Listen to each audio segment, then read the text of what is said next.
Bonjour Gabrielle Zimmermann. Bonjour.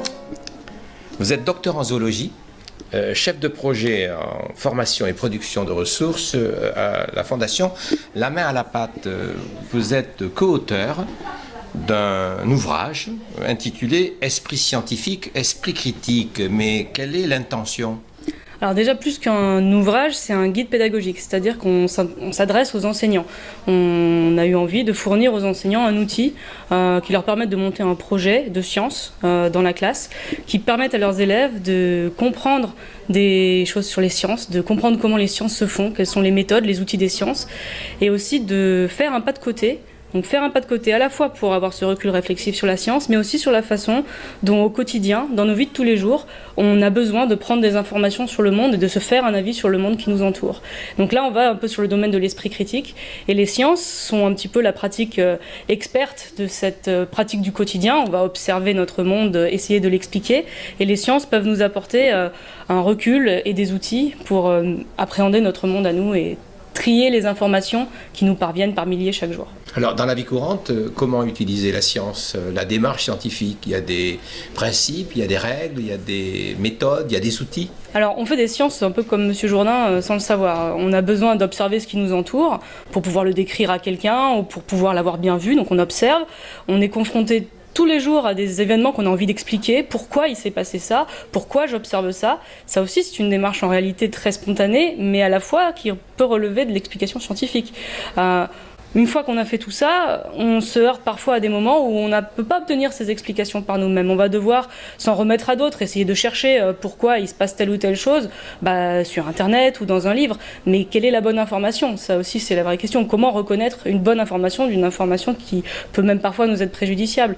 Comment, une fois qu'on a toutes ces informations, on va argumenter au cours d'un débat pour pouvoir appuyer notre opinion maintenant qu'on se l'est faite? Donc tout ça, c'est du vécu, c'est du quotidien. Et c'est aussi des sciences, qui donc sont la pratique experte de tout ça. Alors, vous avez, je crois, testé avant de produire, avant de publier l'ensemble des séquences que vous proposez dans cet ouvrage, dans ce projet pédagogique. Vous avez choisi une enseignante de sciences pour donner quelques exemples, Djamila Gadouche. Mais quel était véritablement l'objectif? Pourquoi avoir choisi des enseignants pour tester?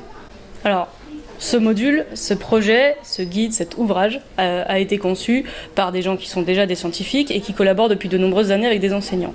Mais quand on écrit quelque chose comme ça, tant qu'on ne l'a pas testé à l'épreuve du feu, on n'a aucune idée du côté concret de la chose et de si ça marche dans la classe.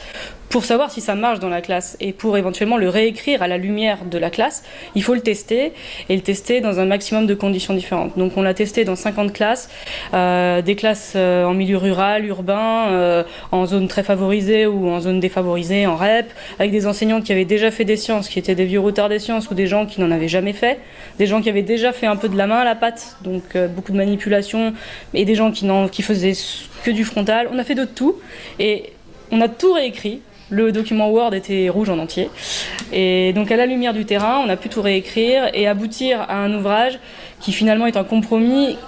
Si ça marche avec tous ces gens avec qui on l'a fait, ça a beaucoup de chances de fonctionner dans n'importe quelle classe. Alors, j'ai noté dans la présentation qu'elle a faite des tests qu'elle a menés, qu'elle avait constaté avec ses élèves qu'il fallait être extrêmement prudent avec Google Images. Pourquoi ? Ça mérite de savoir comment fonctionne Google Images. Google Images, on va taper un mot qui nous intéresse, un sujet qui nous intéresse. Il va nous sortir toutes les images qui sont associées à ce mot, toutes les images qui en réalité figurent sur les pages internet où le mot qu'on a tapé apparaît. Donc on va avoir de tout. On va avoir des images extrêmement pertinentes, mais aussi des images qui vont se rapporter vaguement au sujet, voire des images qui en réalité dans la page d'origine ont été utilisées pour aller parfois dans le sens inverse de ce qu'on a tapé. Donc on va les avoir ces images en vrac. Et parfois on peut être tenté d'interpréter un peu rapidement le fait de l'avoir trouvé Là, en l'occurrence, le sujet était le DAU, et la question était est-ce que le DAU existe vraiment? Donc c'était une analyse de doc, il fallait essayer de chercher des informations sur plus de sources possibles. Et les élèves qui sont allés directement à la recherche Google Images sont tombés sur des documents sur le DAU extrêmement précis, des schémas très scientifiques, qui les ont plutôt confortés dans l'idée que le DAU existait, alors que s'ils avaient utilisé la recherche plus générale et appliqué la grille qu'ils avaient eux-mêmes produite pour déterminer si le site était fiable ou pas, ils auraient plutôt abouti à la conclusion que le DAU est un personnage fictif. D'ailleurs, Google et Wikipédia sortent en premier la mention que le DAU est un personnage fictif. Mais passer par Google Images aboutit plutôt à des résultats de nature très bien conçus, très scientifiques, parce que c'est un canular extrêmement bien léché, très ancien, très célèbre aussi. Alors, le big data, l'infobosité de l'Internet, c'est un plus, c'est un moins. Comment on le gère? Comment on fait en sorte que les jeunes, voire les adultes, puissent faire le tri dans l'ensemble des informations qu'on peut trouver sur le net?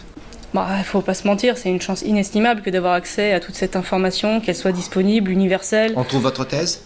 Pardon, ma thèse? Oui, ma thèse est disponible, allez-y, elle est sur les crevettes. Donc oui, bien sûr, c'est une chance inestimable de pouvoir partager ces informations. Après, c'est pas parce qu'on est dans un bain d'écriture qu'on sait lire, et de la même façon, c'est pas parce qu'on est dans un bain d'informations qu'on sait bien la choisir, et ça s'apprend, et on peut entre autres l'apprendre à l'école. Et c'est un petit peu l'objectif de cet ouvrage. Entre autres, exactement. Merci beaucoup. De rien.